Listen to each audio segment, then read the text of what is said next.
Hello, everyone, and welcome to another episode of Selling Greenville, your favorite real estate podcast here in Greenville, South Carolina. I'm your host, as always, Stan McCune, realtor right here in Greenville. And because I'm a realtor, I have my contact information posted everywhere so I can get more clients. And you can find that contact information in the show notes if you need to reach out to me for any of your real estate needs. All I say is, disclaimer, if you email me, if you don't hear from me within like a day or two, then something went wrong. I usually respond to people within a few hours of receiving an email. But sometimes those first emails go into my spam folder. So please, if you don't hear from me within a short period of time, please follow that up with a call or a text message.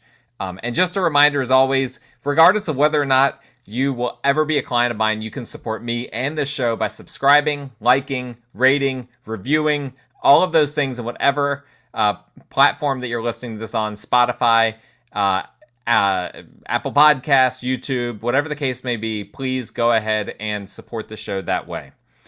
Today, I want to discuss something that has come up a lot of times over the years, and it's something that really kind of caught my attention recently. Is like, you know what, I need to better understand kind of what's happening here. And it is something we've talked about in passing a little bit, but there are multiple layers to it. And it's the two-tiered issue that you guys probably see. If you're looking to buy or looking to sell, you're going to run into this as you're looking at homes that are being sold. And that is a twofold thing, as I've already alluded to. One is that larger homes tend to sell for a lower price per square foot than smaller homes do. We've talked about that a bit before. But the other is that multi-story homes tend to sell for less of a price per square foot than single-story ranches do.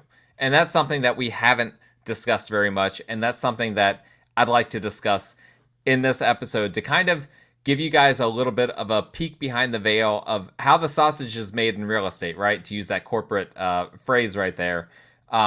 What exactly is happening that's causing these different things to happen? Why would larger homes sell for a smaller price per square foot? Why would two-story homes sell for less than one-story homes? Why are these types of things happening? And so I did a study, not unlike other studies that I've done in the past for this show. What I did was I looked at 3 different neighborhoods, and I always like to choose production-built subdivisions when doing a study like this. And the reason is very simple. A production-built neighborhood is going to have homes that are very comparable, right? Homes that were all built around the same time. They look roughly the same. They have roughly the same features, roughly the same upgrades, all of those things. There's not going to be huge variances from one production-built home to another, as long as it's not a luxury community. Obviously, there are some production-built luxury communities out there that there is a great variety, but we're talking about more of the middle of the road type of production built communities that are between typically $200,000 to $400,000. Those homes are typically going to look and be very similar to each other, and so that takes out a lot of the possible confounding results that could come out of a study like this. I want to get rid of all of those confoundings as much as possible, and just analyze one variable against another. Okay. And so what I did was I took 3 production built communities in 3 different cities. I believe they're in 3 different cities. And hold on, let me double check that. One was in Piedmont, one was in Greer, and one was in Woodruff. So yes, in 3 different cities, 3 very different cities. And I basically just analyzed all of the solds from the past 12 months in those communities. These are communities that have a number of one-level homes, a number of multi-level homes, and a number of homes that have the master bedroom on main and the master bedroom on the second level. And then I just kind of looked at, okay, what's going on in these communities between these 2 groups. I've got my spreadsheets that you guys can look at if you're watching on YouTube. So I'm going to share those real quick. And I don't want to hear any of y'all complaining that you don't like what my spreadsheet looks like. You guys aren't, that's not a problem that I typically have with you guys. But that is something that I always want to be aware of as well, because I'm sure I've got some people on here that listening that are better at spreadsheets than I am. Don't hate on the way I do my spreadsheets. We're going to start with jumping right in here with the neighborhood Dogwood Ridge in Piedmont. This is a neighborhood that the past year is selling on average in the $300,000 to $330,000 range. So to give you an idea of the type of neighborhood that it is, just based on the price point, that's the price point that we're talking about here. What I did was I have two tabs for Dogwood. If you're looking on YouTube, you see Dogwood Ridge Main and Dogwood Ridge Second. You'll see that for a few other neighborhoods here. Main means that the master bedroom is on Main, and Second means that the master bedroom is on the second level. Here's why I had to do that. Most of these neighborhoods that we're looking at, basically most of these production built neighborhoods, they do it this way. They have single level homes and they have multi-level homes, usually two-story homes. And the two-story homes usually have the master bedroom on the second level, and the single-story home obviously had the master bedroom on the main level. And there are some neighborhoods that will also have two-story floor plans that allow for the master to be on main as well. We'll get to that in a little bit. In the case of Dogwood Ridge, it's one or the other. You either have a two-story home with with all the bedrooms, including the master, on the second level. Well, I shouldn't say all the bedrooms. At the very least, the master's on the second level. Or you could just get a one-story home in which everything is just on one level. And so let's look right into the data on Dogwood Ridge. What's happening for these homes? So let's start with the single-story homes. These are the homes that have just everything on one level. On average, these are selling for $301,666 on average. And I didn't do medians for this. Median, I felt like average was more helpful. We've talked about this in the past. Sometimes median is more helpful than average. In this case, there's not huge fluctuations between the bottom and the top sold price. So we're going with averages right around 300,000 with an average square foot of 1,681 square feet. That comes out to a price per square foot of just a hair below $180 a square foot. So basically, the one-story homes in Dogwood Ridge are selling for right around $180 a square foot. Now, you notice, as I've already mentioned, if you're looking at this at my spreadsheet on YouTube, the smaller homes are selling for a higher price per square foot. So we've got the highest price per square foot on here is $193 a square foot. That's a 1,559 square foot house. That's the smallest house listed on here. Whereas all the homes that are 1,700 square feet and above are all well below that. They're all in the $170 per square foot. So let's just discuss that for just 1 second. I'm not going to get too in the weeds on this specific point because we've talked about this before, but for those that haven't heard those episodes, here's what's happening there. Dogwood Ridge, this neighborhood, basically, if you're going to move there, you're going to pay a certain minimum. And it really doesn't matter how small the home is. People are going to pay a certain price to go there to get a brand new home. And so even if you're surrendering a couple hundred square feet, where does that couple hundred square feet ultimately end up, right? It ends up in a few bedrooms being a little bit bigger, maybe a few closets, maybe a bathroom being bigger. In some cases, the living room might be a little bit larger.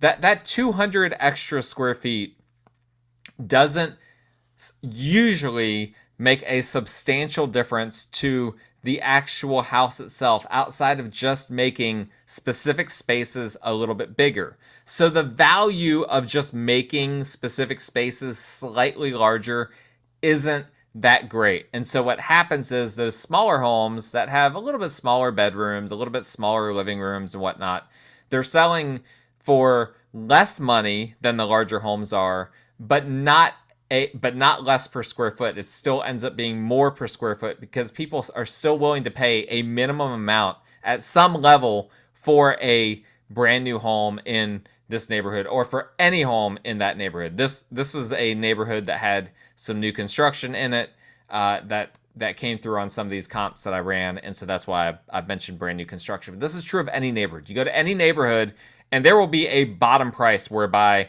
that neighborhood, people are going to buy it no matter the size. That's what we're running into when we look at this data. All right, so with that out of the way, the single-story homes selling with the master on the main level selling for basically $180 a square foot.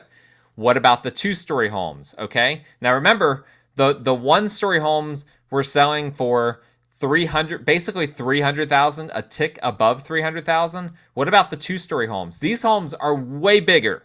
Okay, so we were just talking about homes that were 1681 square feet on average. Now the two-story homes on average are 2489 square feet, so basically 2,500 square feet on average.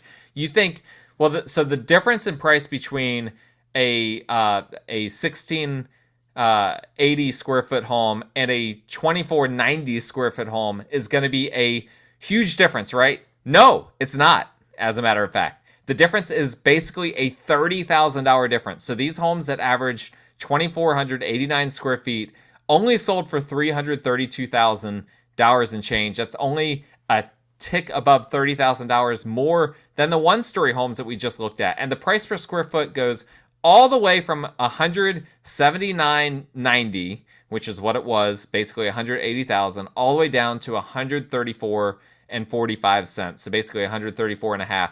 So a huge, huge difference in the price per square foot. You're paying much less per square foot if you're buying that two-story home than if you're buying the single-story home. So what does that tell me? If you're a seller, at least in this community in Dogwood Ridge, you're selling a two-story home, you can't just look at the price per square foot at the end of the day. Same thing if you're selling a one-story home. There's a bigger picture here. Those one-story homes are much more valuable than the two-story homes from the standpoint of price per square foot. There's a lot of reasons for that, okay? People like to have that master bedroom on the main level, and there are tons of reasons for that. A lot of people just don't want the stairs. Some people can't do the stairs, like older people. I've had clients that they don't want stairs because of their dogs. Their dogs are getting old. They don't want stairs because of their children. They don't want their children tripping up and down stairs. They don't need that extra square footage. There's all sorts of different reasons why that happens. Also, in a lot of these modern two-story homes, they have a loft that a lot of people don't end up using. So a lot of lofts end up as kind of like wasted space. So it's wasted square footage in a lot of ways. And so all of these things factor in to those single-story homes ultimately selling for a higher price, in this case, a dramatically higher price per square foot than the second-story homes. And so, but that's just one neighborhood, right? I looked at 3 different neighborhoods just to give a good sample size and in 3 different cities. I could have kept doing this in a bunch of different neighborhoods. I'm sure we would have found an outlier somewhere, but this data is going to remain consistent no matter where we look. Let's look at next up the neighborhood Brookside Farms in Greer. This neighborhood, if we look at the homes that are one story with the master on main level, these homes on average are 1,741 square feet and they're selling for $313,800. So basically $314,000. Very similar numbers actually to what we just looked at with a price per square foot of $180,075. Okay, well, let's look at the two-story homes that we have in this neighborhood. The two-story homes, again, very similar numbers, a little bit higher on the square footage and the sold price. So this one's 2,512 average square feet, and with an average sold price of $350,265, with an average price per square foot of $141. So again, almost a $40 price per square foot spread between the one-story homes in Brookside Farms and the two-story homes on Brookside Farms. So again, you're looking at selling. If you have a two-story home, you're not going to get the same price per square foot. If you're looking to buy and you're okay with having a 2-story home as opposed to a 1-story, you're going to get much better value getting that 2-story home. But just understand that if you're then looking to sell in a few years, it's not going to go up in value at the same rate that the 1-story homes are. It's just there's not as much value to that 2-story home as there is to the 1-story home in terms of the price per square foot.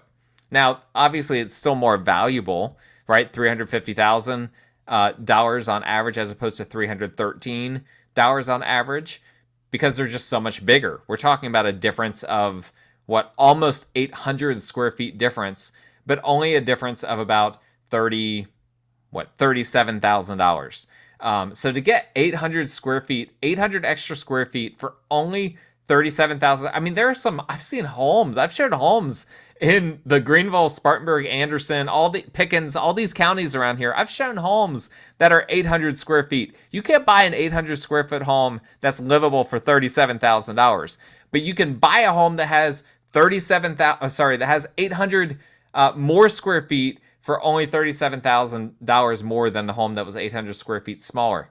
That's a very telling number. And again, that's just the value of what we're seeing right now. People value those 1-level homes on a much greater level than they do those 2-story homes. Let's look at another neighborhood, our final neighborhood, and we're going to break this down even a little bit more because I feel like that will bring in another important data point here. This is the neighborhood, has a weird name, but it really had a good sample size, in my opinion, of data. Anderson Grant, which is in the Woodruff, South Carolina area. Woodruff, if you don't know, is in Spartanburg County. It's a pretty rapidly growing area. So there's a downtown Woodruff that's not really rapidly growing, but then the suburbs of Woodruff really are, and there's a variety of reasons for that.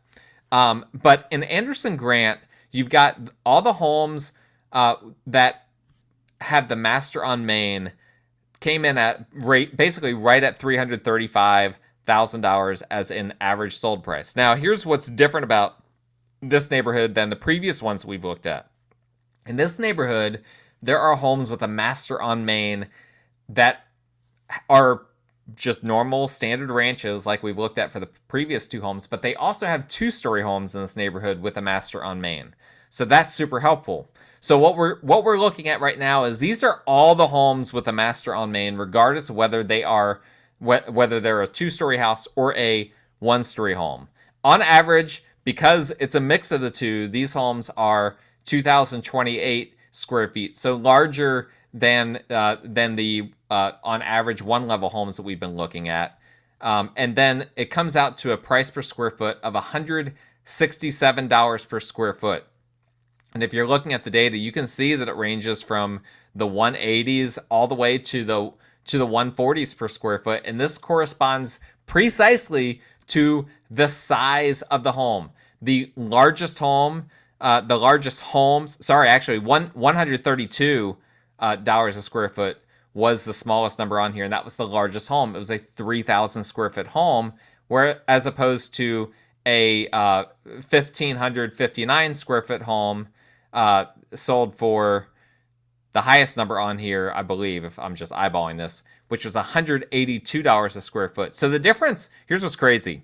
The difference in sold price between 1,559 square foot 1-level home, and I know that this is a 1-level home because I looked at this earlier, as opposed to a 3,000, nearly double square foot home, the difference in price was from $285 to $399, only $125 difference.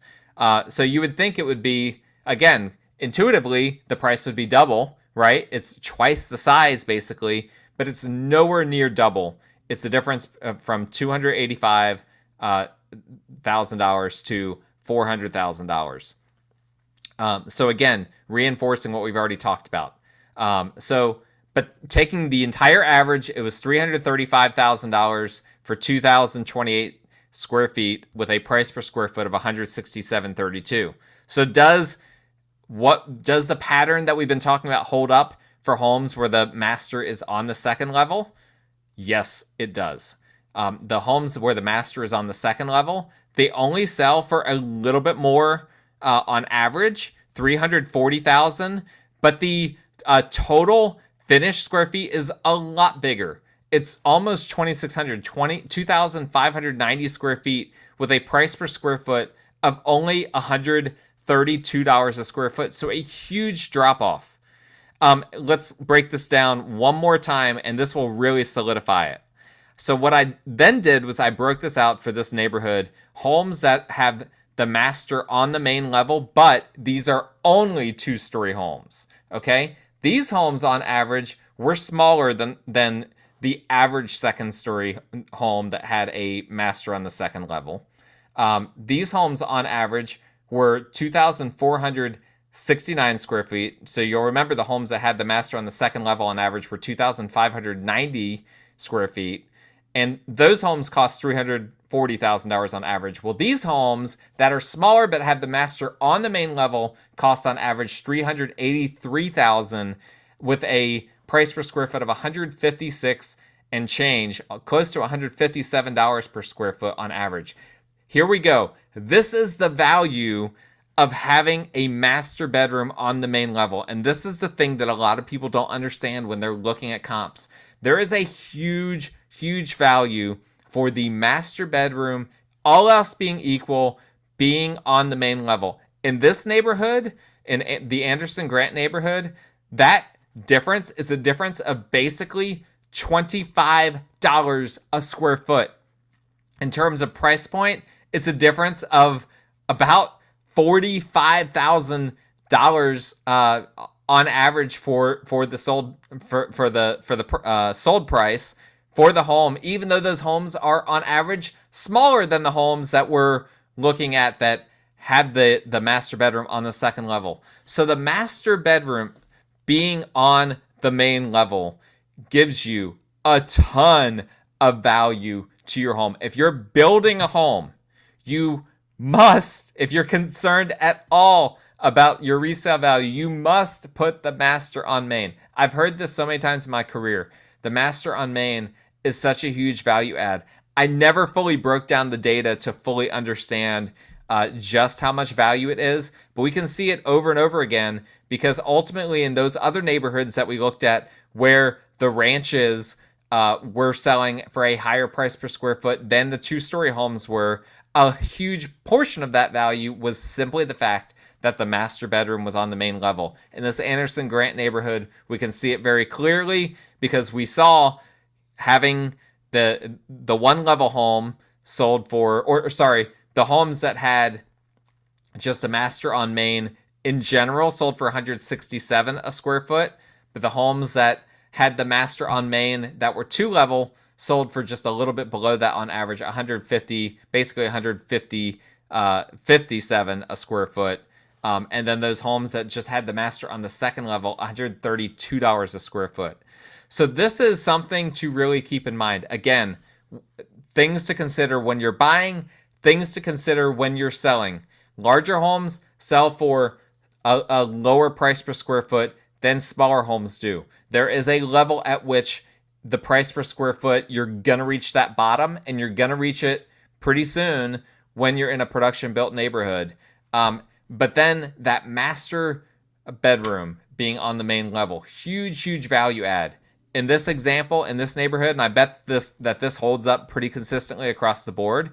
Obviously, I had to cut off where I did my data, but roughly $20 to $25 a square foot extra to the entire home just by virtue of having that master on the main level. Now, if you're looking to sell and you don't have the master on the main level, don't despair. It doesn't mean that you're not going to be able to sell your home. You just have to understand you can't compare your home to other homes that have the master on main level. You have to reduce the price. Now, what's good in terms of this is I don't know any appraisers. There might be some out there, but I don't know any appraisers that give a ton of value to the master bedroom being on the main level as opposed to being on the 2nd level for a 2-story home. So I think that's really important. There are probably some appraisers out there that go to that granular of a level, but I think that that's more the exception than the rule. So if you're able to find the perfect buyer to purchase your home that's a 2-story home and does have the master on the second level, I don't think you need to be too concerned about an appraiser coming in there if you're selling for, for more than you expected to, for an appraiser to inherently dock you. But they are going to be comparing your home to other 2-story homes. What I don't think they're going to be doing necessarily, I think most of them are not going to be comparing your home inherently to other 2-story homes that have a master bedroom on the main level. So you could, in theory, benefit if you're in a neighborhood that has 2-story homes with the master on the main level, but yours is on the second level. You could benefit on the appraisal side of things that appraisers might not take that into consideration, but the market will take it into consideration. The market is looking at that. They're putting a lot more value in these homes where the master bedroom is on the main level, and so you just need to be prepared for that. I hope that was helpful information for you guys. Let me know if you have any questions about any of this or any feedback you'd like to share. My contact information is in the show notes. Reach out to me anytime. If you like this information, don't miss it. You can subscribe to my show on whatever platform you're listening to it currently on, or you can watch it on YouTube. Please leave a rating. Please leave a review. We will talk again next time.